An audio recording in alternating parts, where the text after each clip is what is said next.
Hello बच्चों, कैसे हैं आप। उम्मीद करती हूँ आप बढ़िया और एकदम मज़े में होंगे। आइए आज हम जानें शब्द संग्रह पाठ जो है वोकैबुलरी।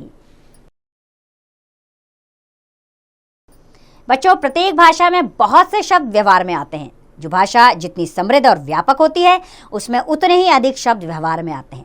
इस भाषा में जितने शब्द व्यवहार में आते हैं उन सबके समुच्चय को उस भाषा का शब्द संग्रह कहते हैं। हमारी हिंदी भी एक समृद्ध भाषा है और इसका प्रभाव क्षेत्र भी काफ़ी बड़ा है। अतः इसका शब्द भंडार भी बहुत बड़ा है, जिसमें अनेक भाषाओं के शब्द घुल मिलकर इसे व्यापकता और सार्वभौमिकता प्रदान करते हैं। आइए सबसे पहले जानें पर्यायवाची या समानार्थक शब्द। बच्चों, प्रत्येक भाषा में कुछ ऐसे शब्द होते हैं जो समान अर्थ प्रकट करते हैं। हिंदी भाषा में भी समान अर्थ प्रकट करने वाले ऐसे बहुत से शब्द हैं। जैसे आँख के पर्यायवाची हैं दृग, चक्षु, नयन, नेत्र, लोचन। औरत के नारी, स्त्री, महिला, कांता, भामिनी। धन के पर्यायवाची हैं संपदा, संपत्ति, द्रव्य, वैभव, पैसा। तो बच्चों, जो शब्द लगभग समान अर्थ प्रकट करते हैं उन्हें पर्यायवाची या समानार्थक शब्द कहते हैं। हिंदी में पर्यायवाची या समानार्थक शब्दों का विशाल भंडार है। आइए कुछ ऐसे ही शब्द पढ़ते हैं। तो पहला शब्द है अतिथि। इसके पर्यायवाची हैं मेहमान, पाहुन, अभ्यागत, आंतुक। अमृत के सोम, सुधा, पीयूष, अमी, सुधारस। आकाश के पर्यायवाची अंतरिक्ष, गगन, अंबर, नवव्योम। आग के अग्नि, अनल, पावक, हुताशन, कुशांगु। आज़ादी के स्वतंत्रता, स्वाधीनता, स्वच्छंदता। और इच्छा के पर्यायवाची हैं अभिलाषा, आकांक्षा, कामना, मनोरथ, लालसा। इंद्र के सुरेश, पुरंद्र, देवेंद्र, देवेश, सुरपति। कपड़ा के पट, वस्त्र, वसन, चीर, अंबर। और कमल के पंकज, नीरज, जलज, अंबुज, राजीव। किरण के पर्यायवाची हैं अंशु, मरीच, रश्मि, कर, मयूख। कृपा के हैं अनुकंपा, अनुग्रह, मेहरबानी, दया, उदारता। कृष्ण के पर्यायवाची श्याम, मोहन, केशव, माधव, गिरधर, गोपाल। कुत्ता के पर्यायवाची हैं श्वान, कुकुर, सारमेय, श्वा, शनुका। और कोयल के पर्यायवाची हैं कोकिला, पंचमा, पिक, कोकिनी, परभृत। कौवा के हैं काक, काग, वायस, एकाद, वक्री। खून के पर्यायवाची हैं रक्त, शोणित, रुधिर, लहू। और गंगा के पर्यायवाची हैं जाह्नवी, भागीरथी, सुरसरी, मंदाकिनी, देवसरिता। गणेश के लंबोदर, गजानन, विघ्नेश्वर, गणपति, विनायक। और घमंड के अहंकार, अभिमान, गर्व, दर्प। घर के पर्यायवाची हैं गृह, सदन, धाम, आवास, निवास। और घोड़ा के अश्व, तुरंग, बाजी, सैंधव, है। चांद के चंद्रमा, सोम, इंदु, रजनीश, निशाकर। झंडा के पर्यायवाची ध्वज, केतु, पताका, निशान, केतन। तलवार के असी, करवाल, खंडक, शमशीर, कृपाण। दिन के अहन, दिवस, वासर, दिवावार। और दुख के कष्ट, व्यथा, पीड़ा, विषाद, वेदना। देव के पर्यायवाची हैं अजर, देवता, सुर, अमर, विभूत। धनुष के चाप, धनु, धनवा, कोदंड, कमान। और धरती के अवनी, धरा, पृथ्वी, वसुधरा, धरिती। नदी के पर्यायवाची सरी, कल्लोलनी, सरिता, तटनी, तरंगिनी। नाव के नौका, तरणी, तरिंकिका, पोत, किश्ती। और निर्मल के पर्यायवाची हैं विमल, स्वच्छ, साफ, शुद्ध, पावन। और पत्थर के पाषाण, प्रस्तर, उपल, पाहन, अश्म। पक्षी की पर्यायवाची है पंछी, विहग, नभचर, अंडज, चिड़िया। और पहाड़ के पर्यायवाची हैं अचल, पर्वत, शैल, गिरि, नग। प्रकाश के उजाला, ज्योति, दीप्ति, द्योति, प्रभा। पानी के पर्यायवाची हैं जल, अम्बु, तोय, सलिल, वारी। और पेड़ के वृक्ष, तरु, विटप, द्रुम, पादप। फूल के कुसुम, प्रसून, पुष्प, पुहनु, सुमन। और बेटा के आत्मज, तंजय, सुत, वत्स, पुत्र। बेटी के तनुजा, तनया, सुता, वत्सा, पुत्री। और बंदर के पर्यायवाची हैं वानर, कपि, कपीट, मरकट, हरि। ब्रह्मा के विधि, प्रजापति, तत्पुरानन, विधाता, कमलासन। और बाग के उपवन, बगीचा, निकुंज, उद्यान, वाटिका। बिजली के पर्यायवाची हैं चपला, तड़ित, दामिनी, विद्युत, सौदामिनी। बादल के मेघ, वारिद, अम्बुन, तोयन, प्रंजय, निदर। भौरा के अली, भ्रमर, भृम, मधुकर, षटप्रदा। और भगवान के ईश्वर, प्रभु, जगदीश, परमेश्वर, परमपिता। मछली के पर्यायवाची हैं मीन, मत्स्य, जलचर, झज, मकर। और मनुष्य के मानव, नर, मनुज, आदमी, व्यक्ति।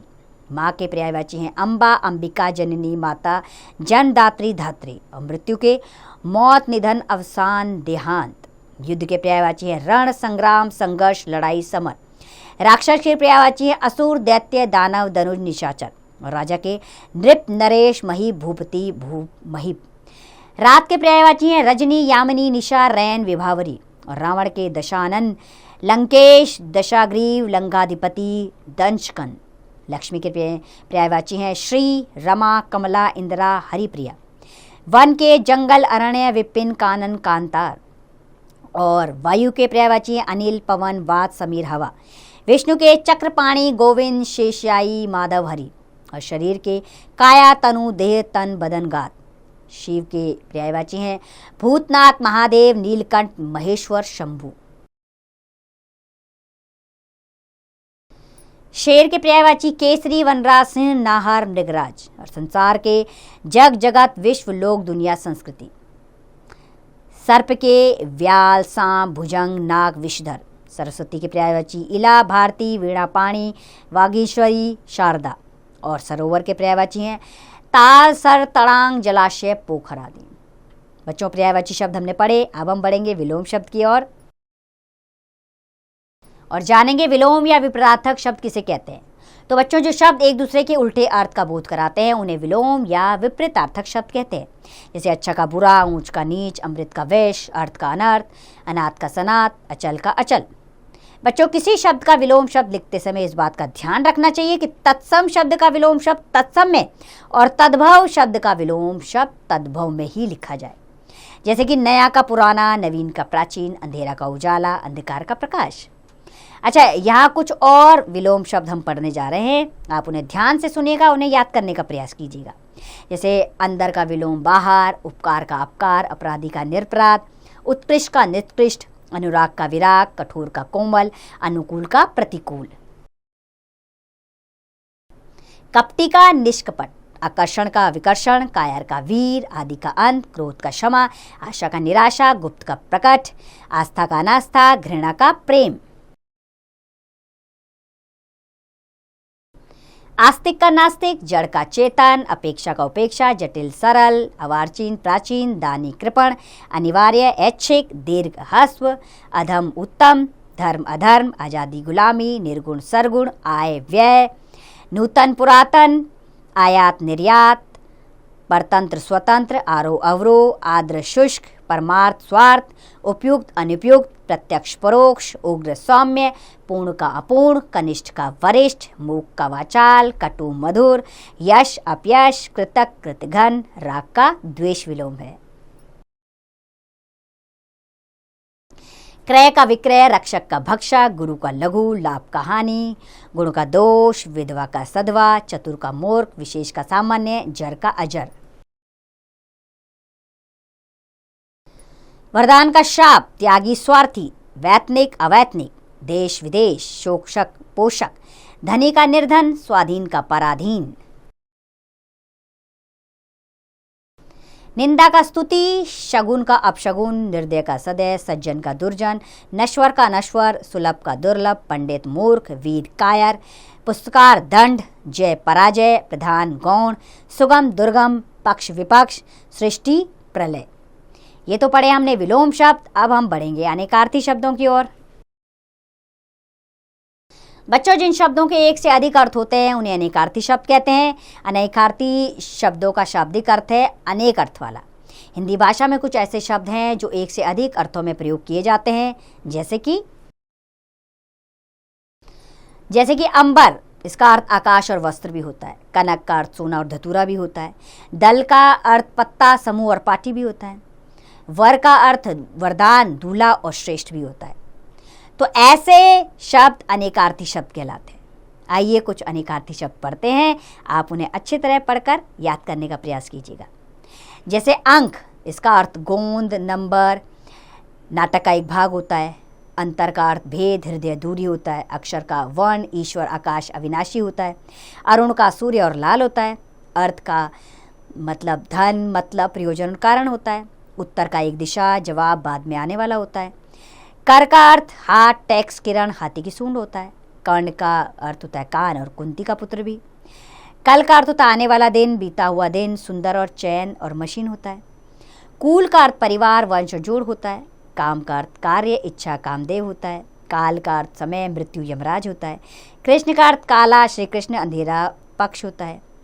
गिरा का अर्थ होता है वाणी, सरस्वती और जीभ होता है। ऐसे ही गुण का अर्थ होता है विशेषता, कौशल, रस्सी। गुरु का शिक्षक, बड़ा, भारी, बृहस्पति ग्रह। घट का अर्थ घड़ा, हृदय, शरीर कम होता है। घन का बादल, बड़ा हटोरा, किसी संख्या को उसी से 3 गुना गुणा करना। चपला का अर्थ होता है चंचल स्त्री, लक्ष्मी, बादल में चमकने वाली बिजली। और बच्चों, जड़ का अर्थ होता है मूल, मूर्ख, निर्जीव। जलज का अर्थ होता है कमल, मछली, मोती, शंख, जल का जंतु। जीवन का अर्थ होता है जिंदगी, जल। ज्येष्ठ का अर्थ होता है जेठ का महीना, श्रेष्ठ और वरिष्ठ। ताल का अर्थ होता है सुर, लय, तालाब, ताली बजाना। तीर का अर्थ होता है बाण, किराना, तट। और दंड का अर्थ होता है डंडा, सजा, एक व्यायाम, समय की इकाई। नव का अर्थ होता है नया, नूतन। नाक का अर्थ नासिका, प्रतिष्ठा, आसमान, स्वर। निशाचर का अर्थ होता है उल्लू, राक्षस, चोर, सांप। पट का अर्थ होता है कपड़ा, पर्दा, कपाट। पत्र का अर्थ होता है चिट्ठी, पत्ता, किसी धातु का पत्थर। पय का अर्थ होता है पानी, दूध, अन्न। पानी का अर्थ होता है जल, प्रतिष्ठा, चमक। पृष्ठ का अर्थ पीठ, पन्ना, पिछला। और पूर्व का पहले, एक दिशा और पुराना। फल का अर्थ होता है पेड़ का फल, परिणाम, चाकू आदि का धारदार सिरा। बल का अर्थ होता है शक्ति, सेना, ऐंठना। और बाल का केश, बालक, अनाज की बालें।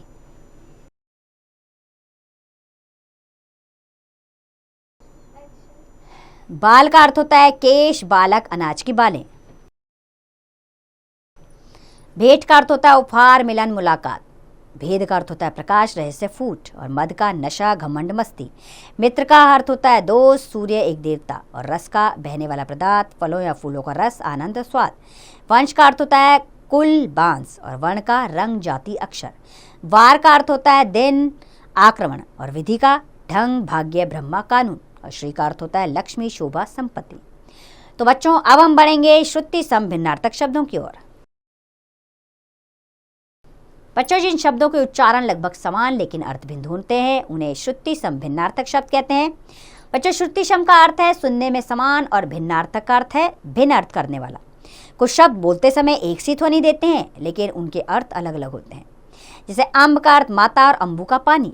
कपट का अर्थ छल और कपाट का किवाड़ है। अनल का आग और अनिल का हवा होता है अर्थ। चिर का सदैव और चीर का अर्थ कपड़ा। अग्र का अर्थ आगे और उग्र का उदंड। दशन का अर्थ होता है दांत और दर्शन का अर्थ होता है देखना। तो बच्चों, श्रुति सम भिन्नार्थक शब्दों में बहुत सूक्ष्म अंतर होता है जिसके कारण अर्थ भेद होता है, अर्थात अर्थ में समझने में दिक्कत होती है। अतः उस अंतर को जानना आवश्यक है। आइए कुछ श्रुति सम भिन्नार्थक शब्द पढ़ते हैं, आप उन्हें याद करने का प्रयास कीजिएगा। जैसे अंक का अर्थ संख्या, अंक का अर्थ होता है हिस्सा। अंबुज का अर्थ कमल और अम्बुद का बादल। अंश का अर्थ कंधा, अंश का भाग या हिस्सा। अचल का अर्थ पहाड़ और अचला का पृथ्वी। अचार का अर्थ फल, सब्जी का अचार। और आचार का अर्थ है आचरण, चाल चलन। अज का अर्थ ब्रह्मा और आज्ञा का बकरी होता है। अणु का अर्थ अति सूक्ष्म कण और अनु का अर्थ होता है पीछे। के अनुसार के अर्थ है के मुताबिक। और अनुस्वार नासिके का अर्थ है व्यंजन। अपेक्षा मतलब आशा, तुलना। और उपेक्षा मतलब तिरस्कार। अवलंब का अर्थ है सहारा और अविलंब का अर्थ है तुरंत। उपकार यानी अहित और उपकार मतलब भलाई। अशक्त मतलब शक्तिहीन और आसक्त मतलब मोहित। आदि का अर्थ है आरंभ और आदि का अर्थ है जिसे आदत पड़ गई हो। आहट यानी आवाज और आहत मतलब घायल। इंदिरा का अर्थ है इंद्र की पत्नी और इंदिरा यानी लक्ष्मी। उदर यानी पेट और उदार यानी कृपालु। कंगाल यानी अत्यंत निर्धन और कंगाल अर्थात अस्थि पंजर।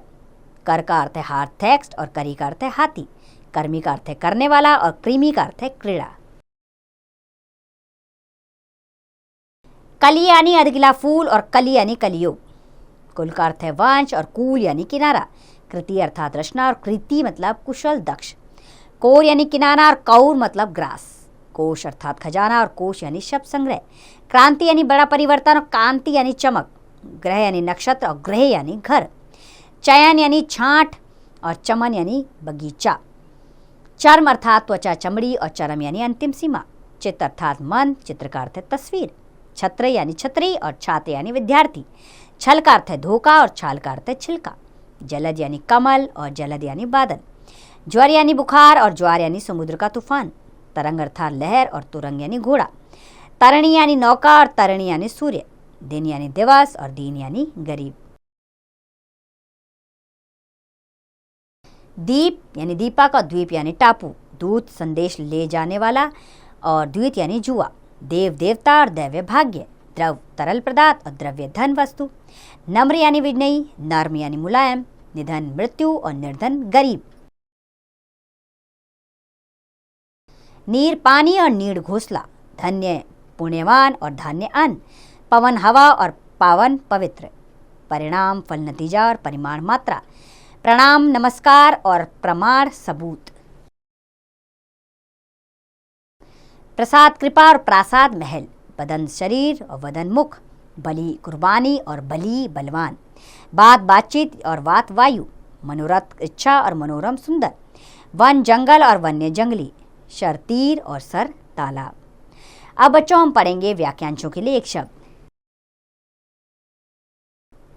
कुछ शब्दों का प्रयोग वाक्यांश या अनेक शब्दों के स्थान पर किया जाता है। ऐसे शब्दों के प्रयोग से भाषा में सुंदरता और संक्षिप्तता आ जाती है। इन शब्दों को वाक्यांश के लिए एक शब्द या अनेक शब्दों के लिए एक शब्द कहा जाता है। जैसे कि जो कम बोलता हो मितव्यासी, जिसमें ममता ना हो निर्मयी, साथ में पढ़ने वाला सहपाठी, मन को छू लेने वाला ममस्पर्शी, जिसकी आशा टूट गई हो हताश, जिसे अपने विषय का विशेष ज्ञान हो विशेषज्ञ, जिसे देखकर हंसी आए हास्यप्रद। बच्चों ऐसे कुछ अन्य शब्द हम पढ़ते हैं, आप भी इन्हें याद करके समझने का प्रयास कीजिए। जैसे कि जो कुछ ना करता हो अकर्मण्य, जिसे काटा ना जा सके अकाट्य, जिसके पास कुछ ना हो अकिंचन, जो कभी बूढ़ा ना हो अजर, जिसका कोई शत्रु जन्मा ना हो अजातशत्रु, जिसे जीता ना जा सके अजय, जो दिखाई ना दे अदृश्य, जिसका कोई अंत ना हो अनंत, जो कभी नष्ट ना हो अनश्वर, जिसका कोई आरंभ ना हो अनादि, जो अनुकरण करने के योग्य हो अनुकरणीय, किसी के पीछे चलने वाला अनुगामी, जिसकी उपमा ना दी जा सके अनुपम, जो पहले कभी ना हुआ हो अभूतपूर्व, जिसका मूल्य ना दिया जा सके अमूल्य, जिसका कोई इलाज ना हो असाध्य, जो बहुत कम जानता हो अल्पज्ञ, जिसका विश्वास ना किया जा सके अविश्वसनीय, जो अत्याचार करने वाला हो अत्याचारी, जो कम खाता हो अल्पहारी, जो अवसर देखकर बदल जाता हो अवसरवादी, जो कानून के अनुसार ना हो अवैध, जो सहन ना किया जा सके असह्य, जो आज्ञा मानता हो आज्ञाकारी, अपने पर बीती हुई आप बीती, जिसके मन में भविष्य के प्रति आशा भरी हो आशावादी,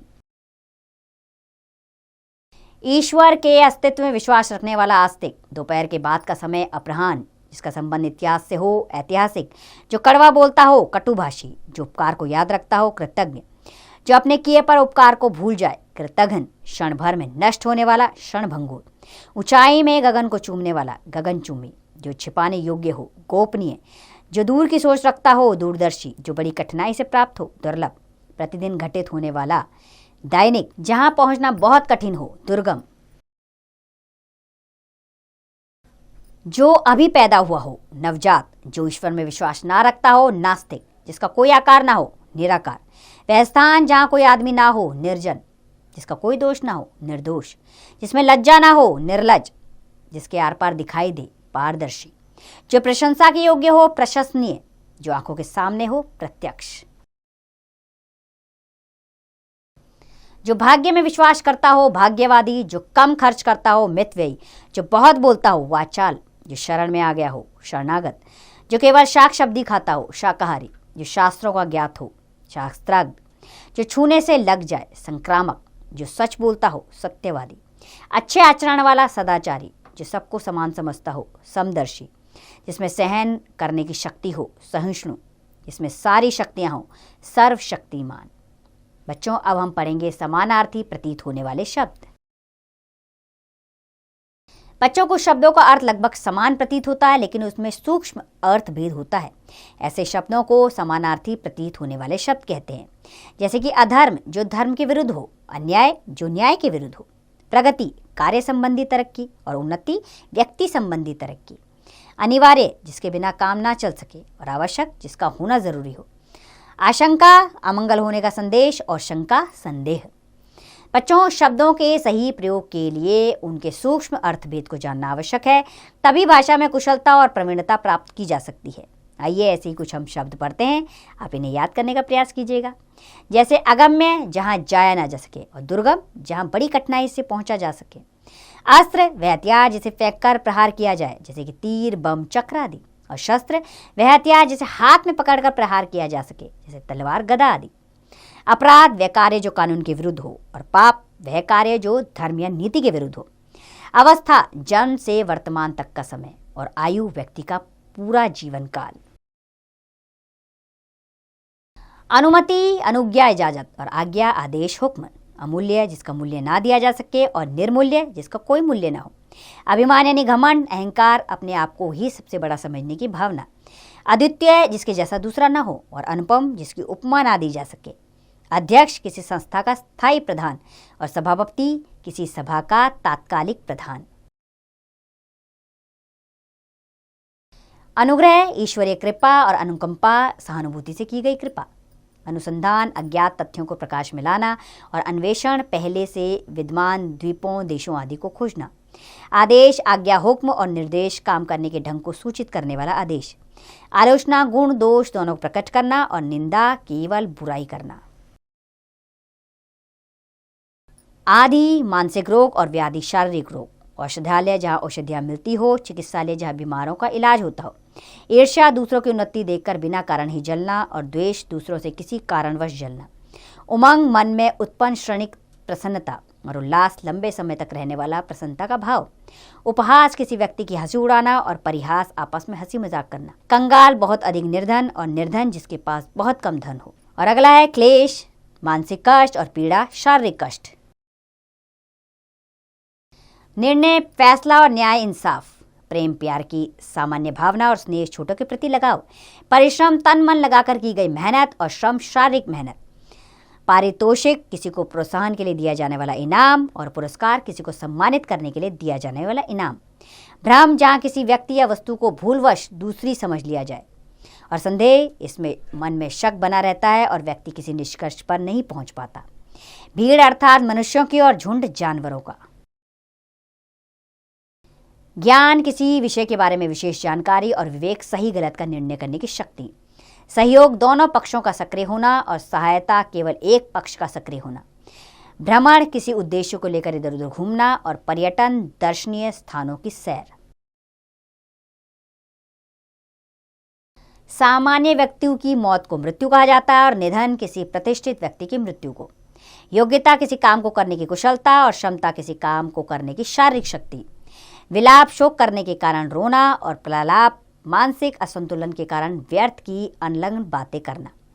श्रद्धा किसी के प्रति गहरे विश्वास और आदर का भाव, और भक्ति ईश्वर के प्रति पूर्ण समर्पण का भाव।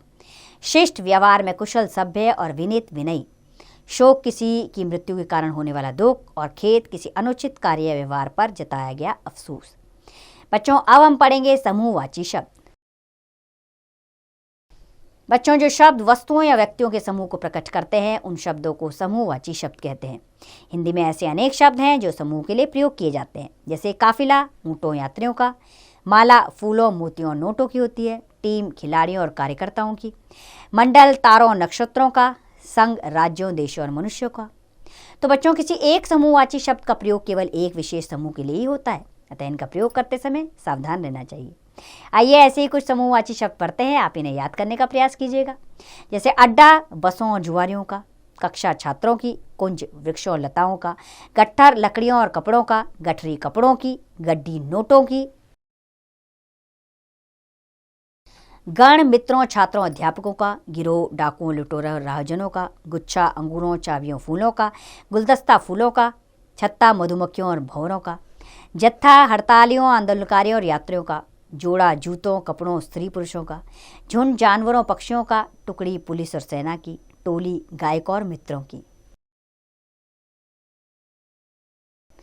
ढेर कपड़ों मिट्टी अनाज और कूड़े का, दल टिड्डियों घुड़सवारों और राजनीतिज्ञों का, पुंछ राशियों और तारों का, बेड़ा नावों और जलियानों का, भंडार वस्तुओं खाद्य पदार्थों का, भीड़ आदमियों और वाहनों की, मंडली मित्रों और मूर्खों की, रेवड़ भेड़ बकरियों का, लच्छी ऊन और धागे की, वृंद मित्र पक्षी का, श्रृंखला पर्वत की, श्रेणी उड़ने वाले कांटों की, सभा सभ्य मनुष्यों की, समिति कर्मचारियों अधिकारियों नागरिकों की, समुदाय मनुष्य और जातियों का, समूह मनुष्यों का। आइए अब पढ़ें ध्वनिबोधक शब्द।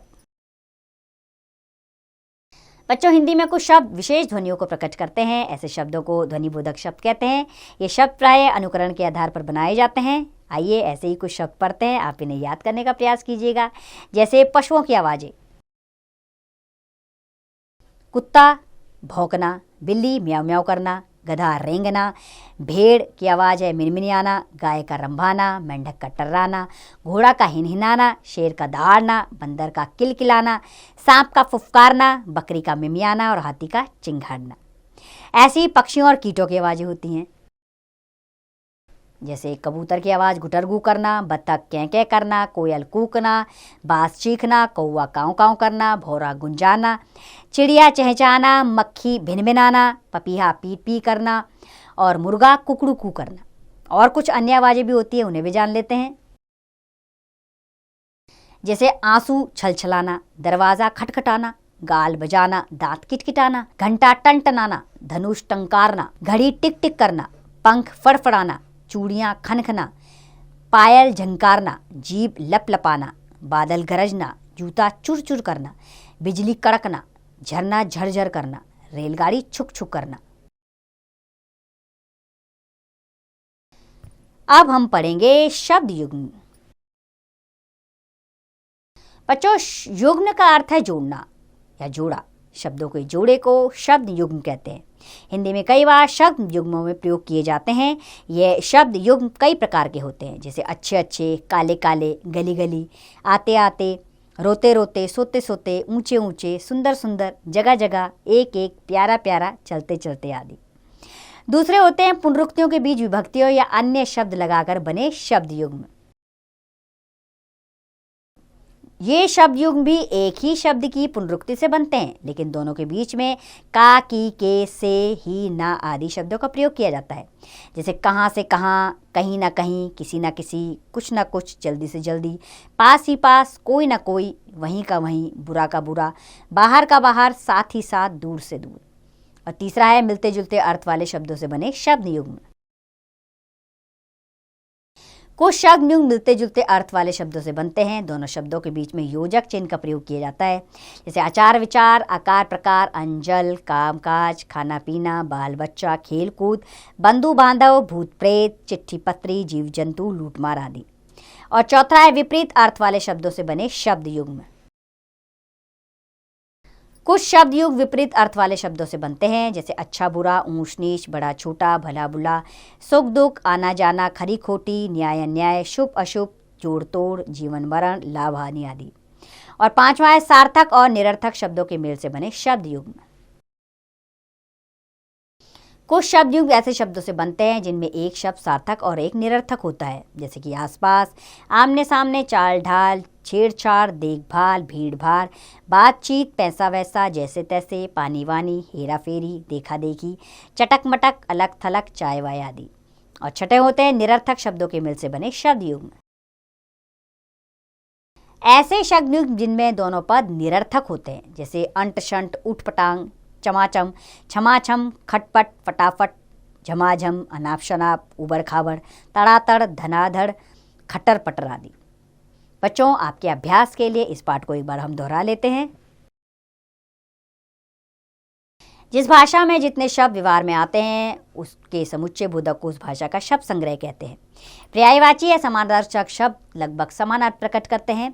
विलोम या विपरीतार्थक शब्द एक दूसरे के उल्टे अर्थ का बोध कराते हैं। अनेकार्थी शब्दों के एक से अधिक अर्थ होते हैं। श्रुति संभिन्नार्थक शब्दों के उच्चारण लगभग समान हो लेकिन अर्थ भिन्न होते हैं। वाक्यांश या अनेक शब्दों के स्थान पर एक शब्द के प्रयोग से भाषा में सुंदरता और संक्षिप्तता आ जाती है।